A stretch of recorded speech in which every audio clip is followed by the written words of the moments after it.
नमस्कार, मैं धीरेन्द्र और आप देख रहे हैं मिरर मीडिया। और इस बात की सबसे बड़ी खबर बंगाल से बता दें आपको कि शुभेंदु अधिकारी के नाम पर मुहर लग गई है विधायक दल की बैठक में। यानी कि पश्चिम बंगाल में शुभेंदु अधिकारी सीएम की रेस में सबसे आगे चल रहे हैं और वही बंगाल के सीएम होंगे।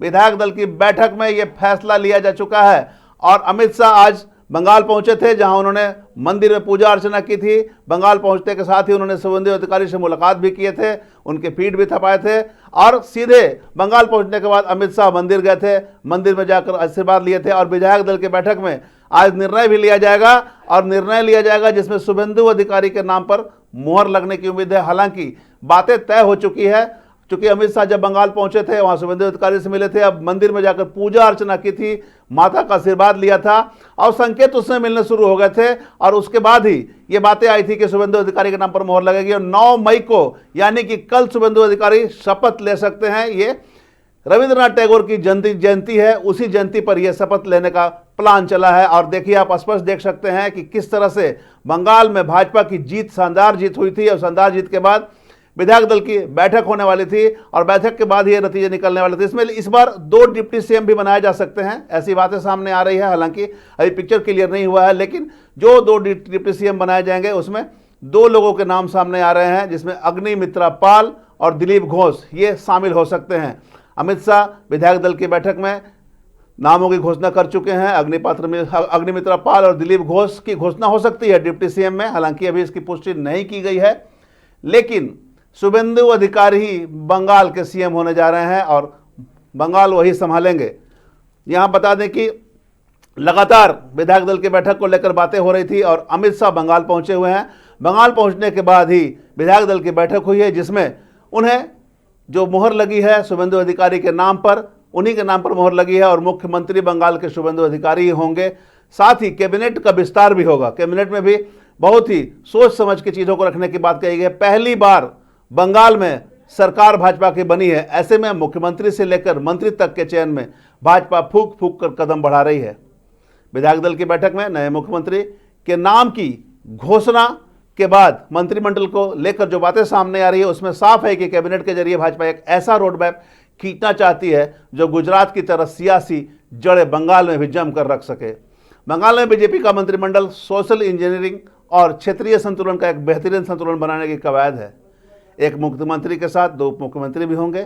उप मुख्यमंत्री के रेस में अग्निमित्रा पाल और दिलीप घोष शामिल हो सकते हैं। ऐसे में पूरे मामले पर गहन चर्चा हो रही है, लेकिन फिलहाल जो नाम सामने आया है शुभेंदु अधिकारी का, चूंकि शुभेंदु अधिकारी इस बार निर्णायक जीत दर्ज किया उन्होंने और काफ़ी बढ़ चढ़कर उन्होंने काम किया है। भाजपा को कैसे जिताना है, कैसे रणनीति तय करना है, सभी चीज़ वही तय किए थे। ऐसे में ये बातें भी सामने आ रही थी कि शुभेंदु अधिकारी बंगाल के सीएम हो सकते थे, जिसका विधायक दल का उन्हें नेता चुना गया है। विधायक दल के नेता चुनने के बाद ये बातें स्पष्ट हो गई कि शुभेंदु अधिकारी ही बंगाल के सीएम होंगे। हाल के दिनों में जो वारदात हुए हैं भाजपा की जीत के बाद, चूंकि भाजपा ने 207 सीटें हासिल किए थे और टीएमसी को 80 सीटें मिली थी, 80 के आसपास सीटें मिली थी, जबकि भाजपा को 207 सीटें मिली थी। ऐसे में ममता बनर्जी इस्तीफा नहीं दे रही थी। उनका कहना था कि वोटों की चोरी हुई है, वो हारी नहीं है, उनको हराया गया है, कहीं ना कहीं कुछ गड़बड़ हुए हैं, तो उन्होंने इस्तीफा नहीं दिया था। जिसके बाद राज्यपाल ने 7 मई को पूरे बंगाल विधानसभा की कैबिनेट को बर्खास्त कर दिया था, भंग कर दिया था। जिसके बाद स्वतः मुख्यमंत्री की जो समय सीमा होती है वो समाप्त हो जाने के बाद राज्यपाल का यह दायित्व बनता है, जो संविधान के अनुच्छेद है उसकी शक्तियों का पालन करते हुए राज्यपाल ने बंगाल के जो कैबिनेट थे मुख्यमंत्री ममता बनर्जी के, उसको बर्खास्त कर दिया था। यानी कि मुख्यमंत्री अब पूर्व मुख्यमंत्री हो चुकी थी, मतलब पूर्व मुख्यमंत्री को बर्खास्त कर दिया जा चुका था, जबकि ममता बनर्जी ने स्वयं इस्तीफा नहीं दिया था। ये बातें लगातार सामने आ रही थी, क्योंकि ममता बनर्जी प्रेस वार्ता के माध्यम से भी ये बातें कह रही थी कि वो इस्तीफा नहीं देंगी, उनको बर्खास्त करना है तो बर्खास्त करें। 7 मई का कार्यकाल खत्म होने के बाद स्वतः राज्यपाल ने पत्र जारी कर मुख्यमंत्री के पूरे कैबिनेट को बर्खास्त कर दिया। मतलब पूर्व मुख्यमंत्री जो ममता बनर्जी हैं, अब वो पूर्व मुख्यमंत्री रही। ऐसे में भाजपा के जो नए सीएम के चेहरे थे, उनके नाम की घोषणा होने की बात थी। अमित शाह आज कलकत्ता पहुंचे, आज अमित शाह यहां पहुंचे हैं कलकत्ता में, जिसके बाद शुभेंदु अधिकारी के नाम को लेकर घोषणा हुई है। कल यानी कि 9 मई को बंगाल के सीएम पद की शपथ लेंगे शुभेंदु अधिकारी। कोलकाता के ब्रिगेड ग्राउंड में होगा शपथ ग्रहण। कल सुबह 11 बजे शपथ ग्रहण का समय तय किया गया है, जो कि कोलकाता में लिया जाएगा। भाजपा विधायक दल के नेता चुने गए हैं शुभेंदु अधिकारी, और नेता चुनने के बाद यह क्लियर हो गया कि सीएम भी वही बनेंगे और कल बंगाल के सीएम पद की शपथ शुभेंदु अधिकारी लेंगे। साथ ही कैबिनेट का विस्तार होगा।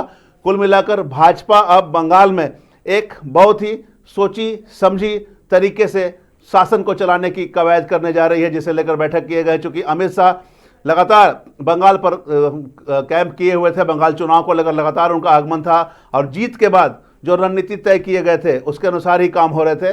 और कल कोलकाता के ब्रिगेड ग्राउंड में शपथ ग्रहण लिया जाएगा। 11 बजे का समय तय किया गया है। सीएम पद का शपथ को लेकर सीएम की रेस में शुभेंदु अधिकारी चल रहे थे, उन्हें भाजपा विधायक दल का नेता भी चुना गया है और कल वो शपथ लेंगे सीएम पद की। कोलकाता के ब्रिगेड ग्राउंड में यह शपथ ग्रहण का समारोह होने वाला है। 11 बजे का समय तय किया गया है। तो कुल मिलाकर 11 बजे शपथ ग्रहण होने की बातें सामने आ रही है और वहीं से कैबिनेट का विस्तार भी होगा, मंत्रियों का विस्तार होगा। हालांकि उप मुख्यमंत्री को लेकर की पिक्चर क्लियर नहीं हुए हैं, लेकिन 2 नाम सामने आ रहे हैं, अग्निमित्रा पाल और दिलीप घोष का। हालांकि आधिकारिक पुष्टि नहीं हुई है। विधायक दल की बैठक में विधायक दल का नेता चुने जाने के बाद अब कैबिनेट विस्तार को लेकर चर्चा होगी।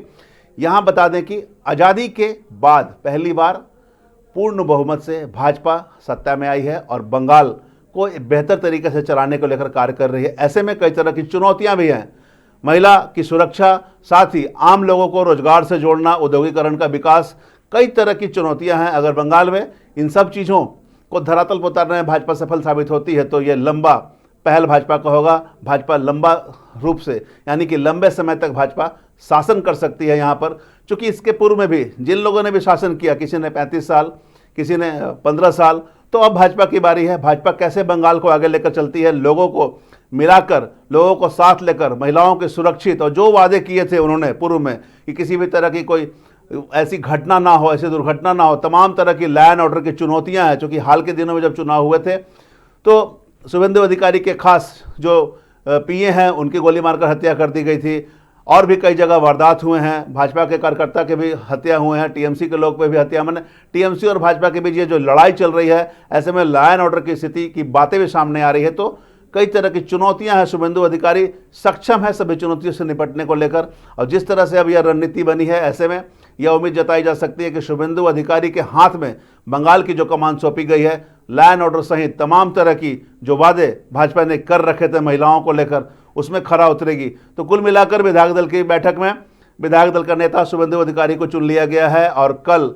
यानी कि 9 मई को शुभेंदु अधिकारी सीएम पद की शपथ लेंगे और उनके शपथ में प्रधानमंत्री मोदी के भी आने की सूचना है। पीएम मोदी भी शपथ ग्रहण समारोह में शामिल हो सकते हैं कलकत्ता में।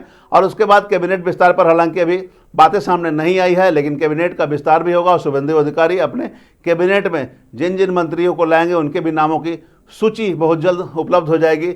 लेकिन फिलहाल जो ये बातें थी सामने आने वाली शुभेंदु अधिकारी के नाम की, उनके नाम पर मोहर लग गई है और शुभेंदु अधिकारी को विधायक दल का नेता चुन लिया गया है और बंगाल का नया चेहरा, नए सीएम के रूप में शुभेंदु अधिकारी कल यानी कि 9 मई को शपथ लेंगे और उसके बाद आगे की रणनीति तैयार की जाएगी। चाहे वो विधि व्यवस्था की बात हो या फिर कैबिनेट विस्तार की बात हो या कई योजनाओं को धरातल उतारने को लेकर जो प्लानिंग हो, उसके बाद का को लेकर अमली जामा पहनाया जाएगा। कल शपथ ग्रहण समारोह में गृह मंत्री और प्रधानमंत्री यानी कि अमित शाह और नरेंद्र मोदी के अलावा कई दिग्गजों के आने का प्लान है, आने की सूचना है। प्रधानमंत्री नरेंद्र मोदी और गृह मंत्री अमित शाह शपथ ग्रहण समारोह में शामिल होंगे। साथ ही कई राज्य के मुख्यमंत्री को भी आने की सूचना है शपथ ग्रहण समारोह में। चूंकि कल अगर हम बात करें तो 9 मई को रविंद्रनाथ टैगोर की जयंती भी है और इस खास दिन को चुना गया है। कलकत्ता को रविंद्रनाथ टैगोर की जन्मभूमि माना जाता है और इसीलिए इस खास दिन को 9 मई को चुना गया है कि 9 मई को ही शपथ ग्रहण लेकर बंगाल में नए राज्य यानी कि नए राज्य की शुरुआत की जाएगी, नए कार्य की शुरुआत की जाएगी। कुल मिलाकर अगर हम ये कहा जाए तो सत्ता की कमान अब शुभेंदु अधिकारी के हाथों में सौंपी जा रही है। ऐसे में नए दिन यानी कि रविंद्रनाथ टैगोर को के जयंती को शुभ दिन माना जा रहा है और शुभ दिन यानी कि 9 मई को ही यह शपथ ग्रहण समारोह का आयोजन किया जा रहा है, जिसके बाद आगे की रूपरेखा तैयार की जाएगी। वहीं शपथ ग्रहण समारोह के बाद अब कैबिनेट में किन किन मंत्रियों को शामिल किया जाता है, किसके चेहरे आएंगे, इससे हम आपको रूबरू कराते रहेंगे। लेकिन अब तक की जो सबसे बड़ी खबर सामने आई है, अमित शाह के कलकत्ता पहुंचने के बाद ही विधायक दल का नेता शुभेंदु अधिकारी को चुना गया है और शुभेंदु अधिकारी को विधायक दल का नेता चुनने के बाद सीएम पद पर उनकी मुहर लग गई है, उनके नाम की मुहर लग गई है और कल 9 मई को शुभेंदु अधिकारी बंगाल के सीएम के रूप में शपथ ग्रहण लेंगे। तमाम इससे जुड़ी खबरों से लगातार हम आपको अपडेट करवाते रहेंगे। बने रहे मिरर मीडिया के साथ।